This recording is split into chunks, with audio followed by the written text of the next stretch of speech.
From Hollywood, it's time now for Edmund O'Brien as... Johnny Dollar. Jim Madison at Tri-State. How are you? Well, Jim, I'm fine, but what's this I read about you people? You mean the Tolhurst theft, I suppose? Yeah. No progress yet? As a matter of fact, that's why I'm phoning. We tried to get you right after the robbery, but you weren't in. Well, I was on a case most of last week. Well, we had a call this morning.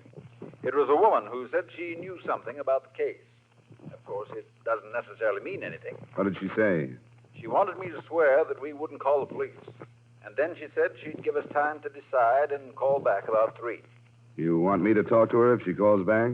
Yes, I don't know anything about these things. Are you willing to work without the police? We stand to lose almost $50,000. We'll cut some corners if you will.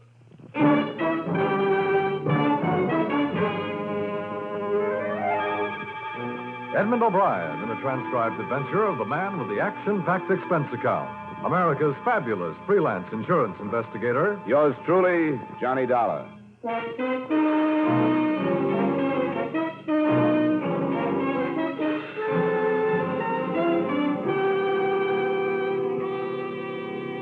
Expense account submitted by Special Investigator Johnny Dollar to Home Office Tri-State Insurance Group, Hartford, Connecticut.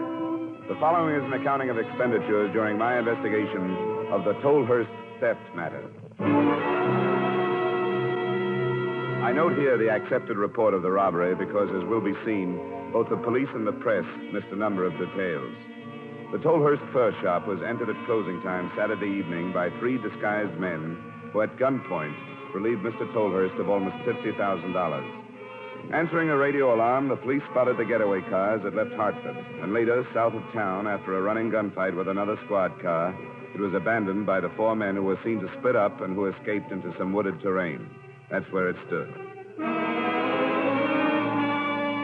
Expense account item 1, $1.50 cab fare from my apartment to the Tri-State offices where your Mr. Madison was waiting for me a little before 3 p.m. The second call from his alleged informer came at 2 minutes after. Yes? Yes, put her on. Hello? Well, I'm glad you did. I have someone here that I want you to talk to. No. He's not from the police. He's a representative of the company. Just a second. Here she is, darling. Okay. Hello? I don't like this. How do I know you're not from the police? Well, I guess you can't be sure. All I can do is give you our word. And if you do want to talk to us, you'll have to take it. The other man didn't say he was going to have somebody else. He decided he'd rather do it this way. Now, listen for a second. To us, the recovery of the money is more important than having anybody arrested. If we can recover it more easily without going to the police, we're willing to do it. Doesn't that make sense? Maybe. The police will have to come into it sometime. I know that. But also, I know I'm right. I've got my own reasons for going like this, and I know I'm right. I'll take your word for it. And we'll keep it. Now, what is it that you know? I know where one of the men is hiding. Oh? Which one? He's in a hotel in Boston.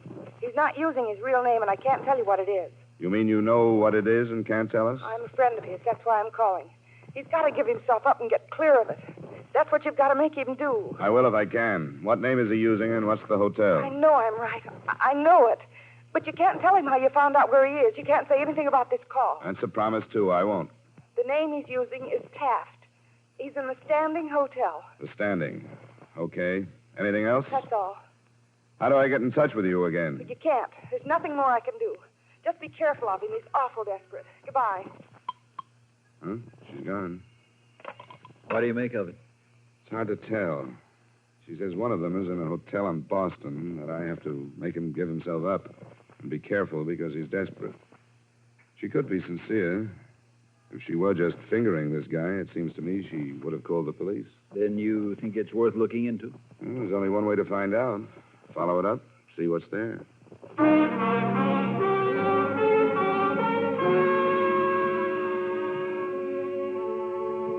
Expense account item 2, $32.50, car rental and mileage between Hartford and Boston. On the way, I tried to figure ways and means of making an appointment with a hunted armed thug, if that's what he was going to turn out to be.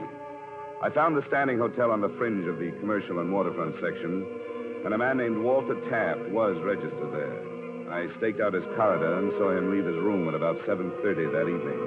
He came back an hour later. When he put his key into the lock, I was strolling toward him. And when he opened the door, I was behind him. Can you hold it a second? What do you want? I want to talk to you. I don't know. You haven't got time. I'm interested in a man who's registered here under a phony name, Taft. That's my name. Is there anything wrong with it? Well, if it's your real name, then I'm wrong. Have you got anything that says it is? Well, I don't see how it's any of your business, but sure, go on in. Thanks. Now, who are you and what do you want? I guess the automatic tells me what I came to find out. Who are you? I'm a private detective. The insurance company that stands to lose on the Tolhurst job hired me. That's a lie. You'd have brought the cops if you were. I've got a wallet in my hip pocket. There's a license. Don't reach for it. Just turn around. Sure. You're really jumpy, aren't you?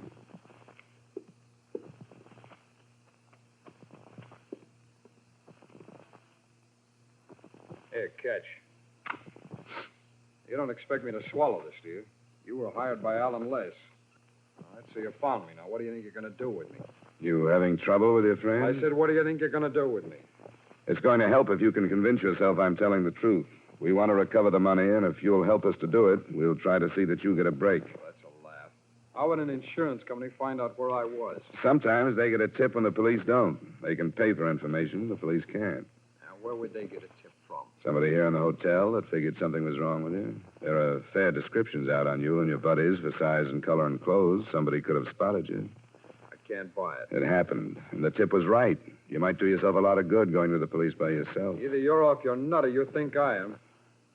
Come on, start backing up. What for? Because I'm leaving. Go on, get started.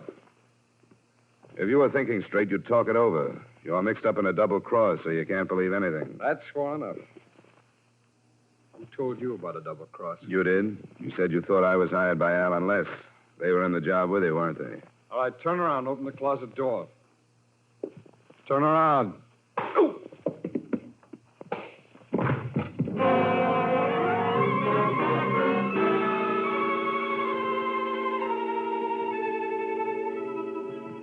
By the time I was on my feet again, he'd had at least 20 minutes start. After I cleaned up some in the crummy bathroom and stopped the bleeding, I looked the place over. There was nothing in it. He'd obviously checked in without anything but the clothes he'd been wearing and the automatic. That was all at the Standing Hotel. I drove back to Hartford and phoned Mr. Madison at home. I'm sorry, Johnny. Are you all right? Yeah, I'm not complaining, just telling you what happened. I guess I asked for it, bullying in like that, but I couldn't think of another way to get to him alone and get to the point in a hurry. Well, do you think you should have called the police? I didn't for two reasons. They'd just be sore at us for not reporting the girl's call to them earlier, and I hated to cross her at this point in case she might come back to us with some more information. Well, I guess we aren't any worse off than we were before she called, are we? No, we made a little progress. We know there's trouble between the men. We're fairly sure they're all still in this part of the country, and we have a couple of first names. And if you want me to stay on the case, there's another angle I'd like to look into. What's that, Johnny? From the beginning, it's bothered me that a furrier would have that much money in his store, no matter how fancy. Well, he said he hadn't banked for 4 days. It's still too much money. I suppose the police have covered it, but a thing like that could develop into a lead. All right, let's try it. Good. I'll go see Tolhurst in the morning. Maybe I can handle him without getting myself slugged.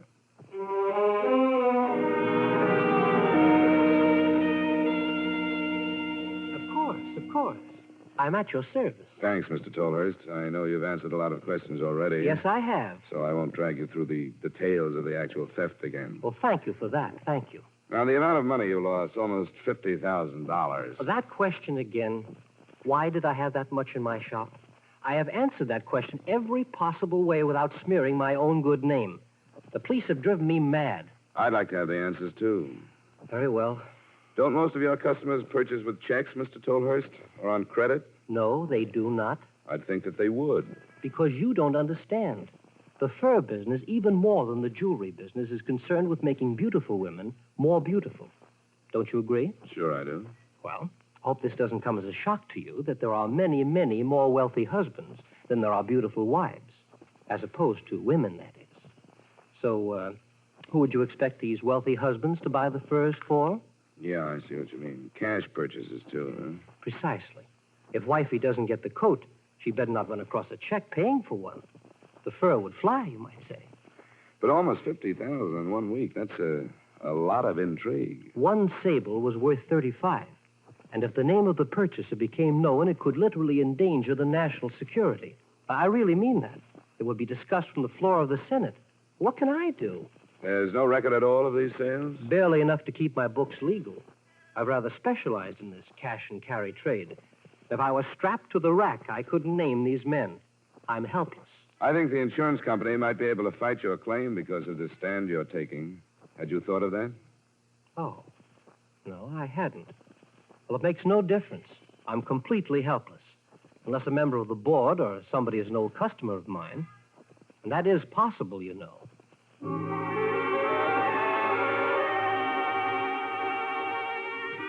I tried a few more approaches on Tolhurst without getting any place.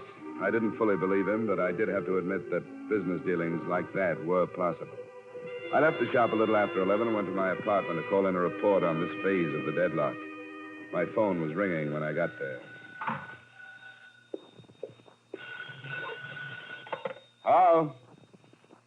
Hello? Can't they help me? What? I can't hear you. Who is it? Yesterday. You're the woman I talked to yesterday? Yes. You just to help. Well, what's the matter with you? What happened? They were here. Where are you? Where are you? Stoddard. Stoddard Street? Yes. What number? 5860. 5860. An apartment number? Number 12. All right, I'll be there in 10 minutes.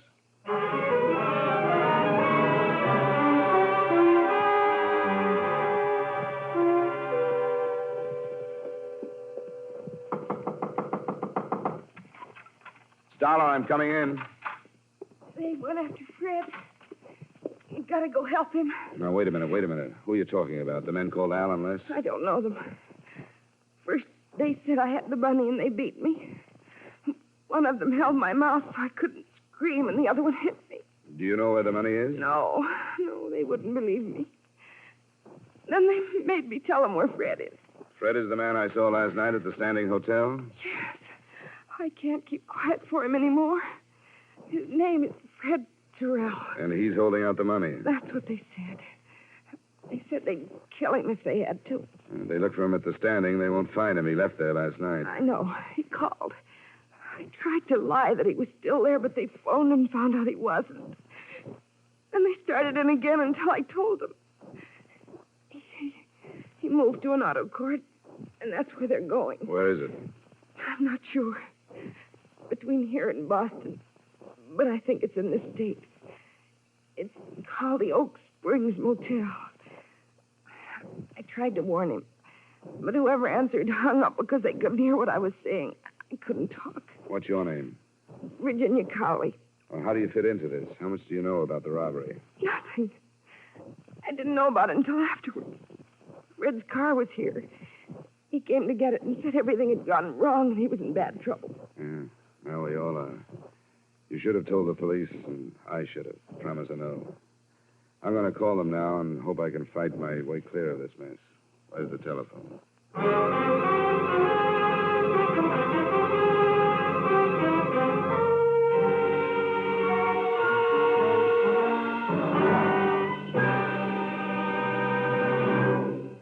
We will return you to yours truly, Johnny Dollar, in just a moment. Americans now have a double job to do. We must produce enough goods to supply our armed forces, and we must also see that civilian needs are met so that we can prevent further inflation. Better production means greater strength and greater insurance that our free American way will continue. Do your part. Now, with our star, Edmund O'Brien, we bring you the second act of yours truly, Johnny Dollar.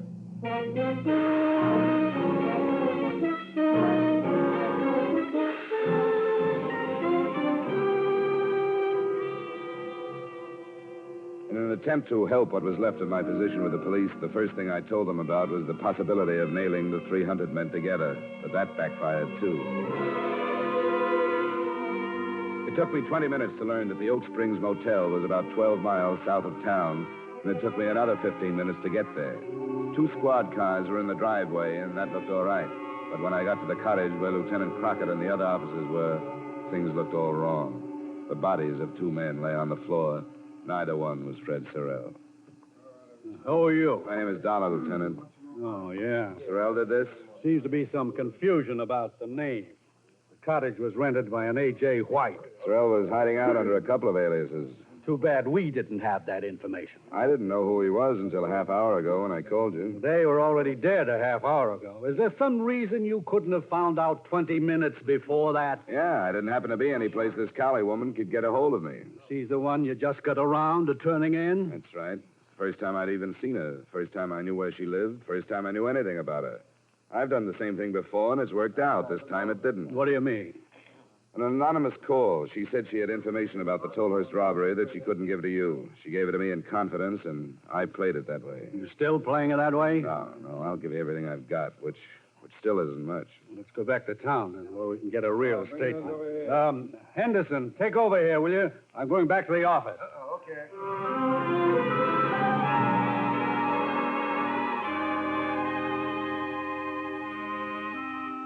I didn't score very heavily with the lieutenant. He listened to my story point by point, but as he mentioned, actually the only useful thing I gave him was a slightly better description of Sorrell than he'd gotten from the manager of the auto court. I don't know what to think about it, Dollar. I know you guys figure you can operate that way, and maybe it works sometimes. Sure, people will talk to you when they won't talk to us. But you're always taking a chance that it'll get out of hand like this did.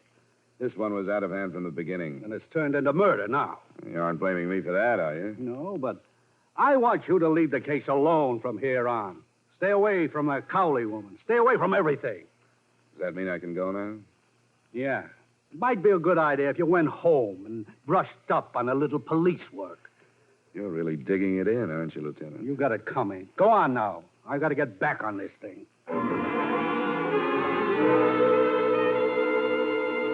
I knew my license was probably at stake, but Crockett's attitude, right or wrong, was more than I could take.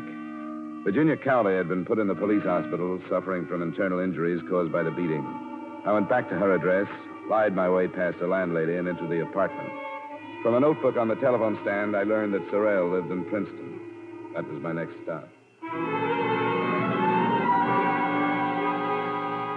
Fred Sorrell?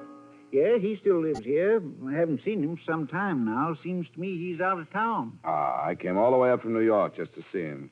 You suppose I could get into his place, leave a note or something? Well, why don't you just go up and see if the other fellow's there? Name a Hacker. Oh, a roommate? Yeah, you could leave a note with him. Oh, good. How do I get there? Second floor, rear. Number's 210.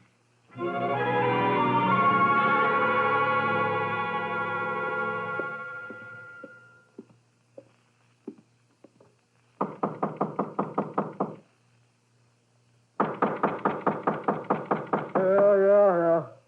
Who is it? Friend of Sorrell's. I've got to see you. He's sleeping in this joint. What's the matter with that jerk, anyway? Fred? When did you hear from him last? A couple of days ago. In some kind of trouble. He sure is. Wanted to borrow some money from me, the lazy jerk. Told him to go take a jump or get a job. One or both. He wanted to borrow money? Yeah. Want me to mail him $50. What's the matter with him, anyway? You know? Yeah, he's done it up pretty good. Have you heard about the Tolhurst robbery?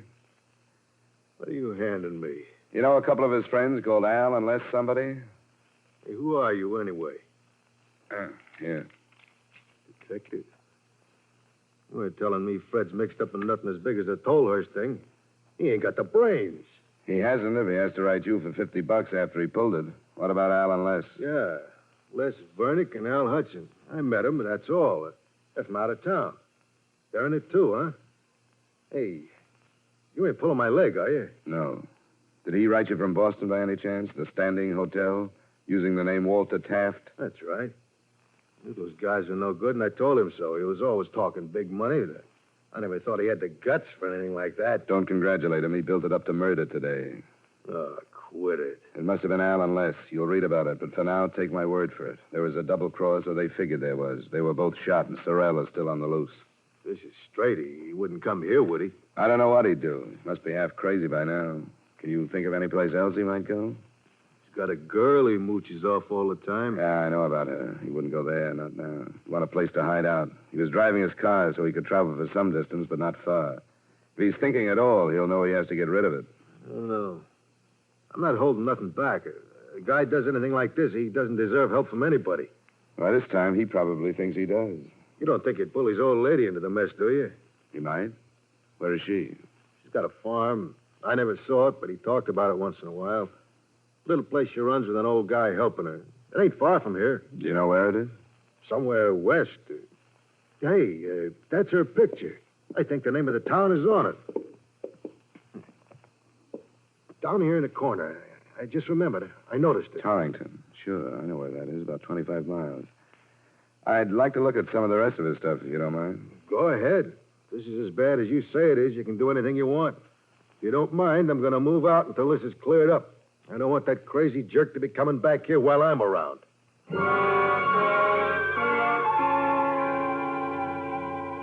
Nothing in Sorrell's things gave a hint as to where he'd be likely to go, but to stay on the move more than for any other reason, I decided to cover the farm. And to stay on the safe side, I stopped by my apartment to pick up a pocket gun.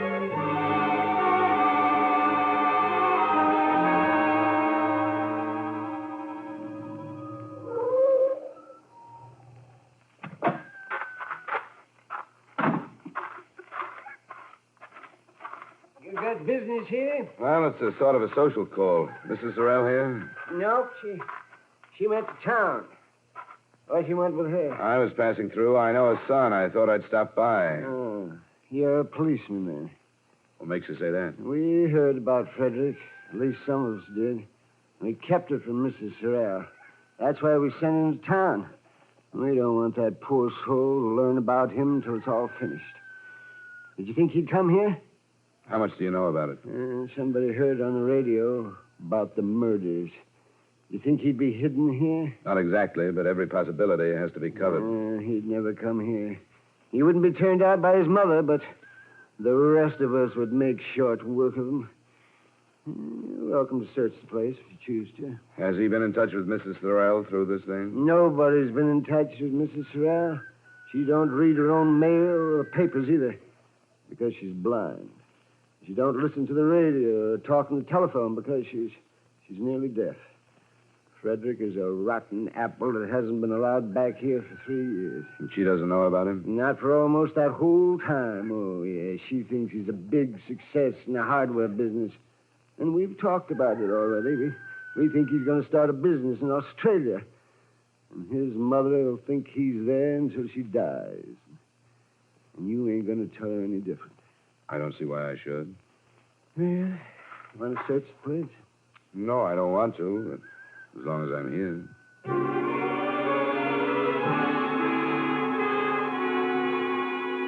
Sorrell wasn't there, and by the time I left, I was made to feel like a criminal myself for looking the place over.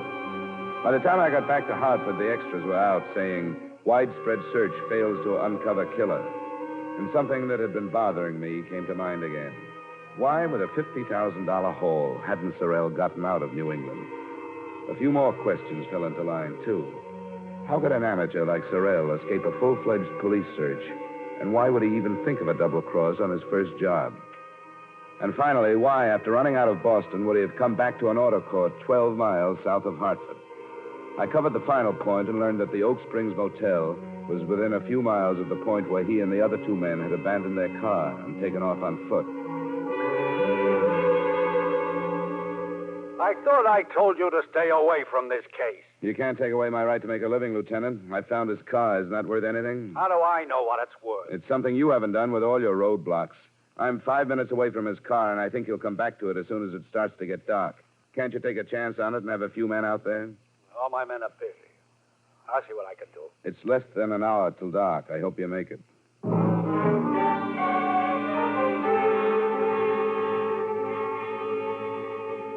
I'd come back to the auto court and then found the approximate spot where Sorrell and his friends had left their car. I'd found a pair of ruts winding through the trees, and where they'd stopped, I'd found his car. When I got back to it after talking with Lieutenant Crockett, I put my car under as much cover as I could find and waited. I was still there alone when the sun started to set. And then I heard him before I saw him. You. What are you doing here? Don't try with a gun, Sorrell. I've got one, too, this time. What are you doing here? I've been almost every place else. Doesn't make any difference to you that I'm here. There's no place for you to go anyway. You've been safe here in the trees. but you couldn't get anyplace else. I could make it if I wanted to. No, you couldn't. You missed when you didn't make it before everybody knew who you were. Right after you pulled the job, yes, but not now. You must have realized that. I can make it. Not now. Why didn't you go any farther than Boston? Why did you come back to Hartford? I had my reasons. You still got them? What do you mean? You killed Les Vernick and Al Hudson and then came right back here to the trees. I don't think you double-crossed them. I don't think you even got the money beyond this grove. You know where it is? No, I don't, Sorrell. That's only what I think. And you had to kill them because all they could figure was that you double-crossed them. You want to help me?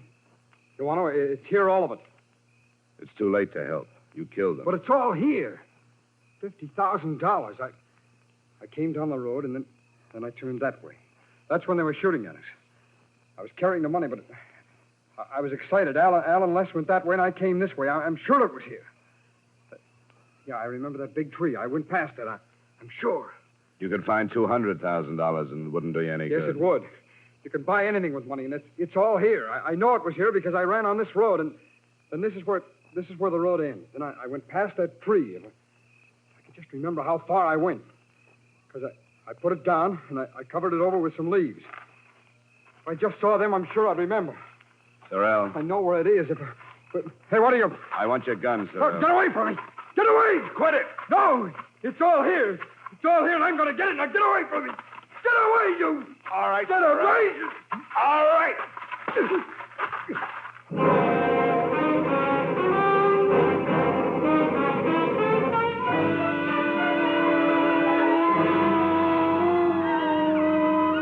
Expense account item 3, extra mileage, etc., $43.60. Expense account total, $77.60. Remarks?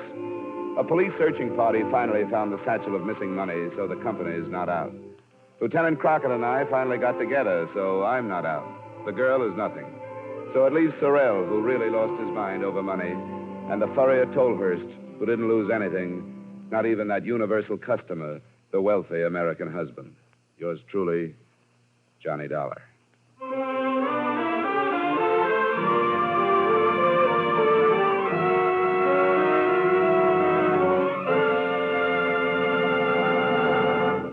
Yours truly, Johnny Dollar, stars Edmund O'Brien in the title role and is written by Gil Dowd with music by Wilbur Hatch. Edmund O'Brien can soon be seen starring in the Paramount Pictures Technicolor production Silver City. Featured in tonight's cast were Parley Bear, Virginia Gregg, Stacey Harris, Bob Sweeney, Herb Butterfield, Clayton Post, and Howard McNear. Yours truly, Johnny Dollar, is transcribed in Hollywood by Jaime Del Valle.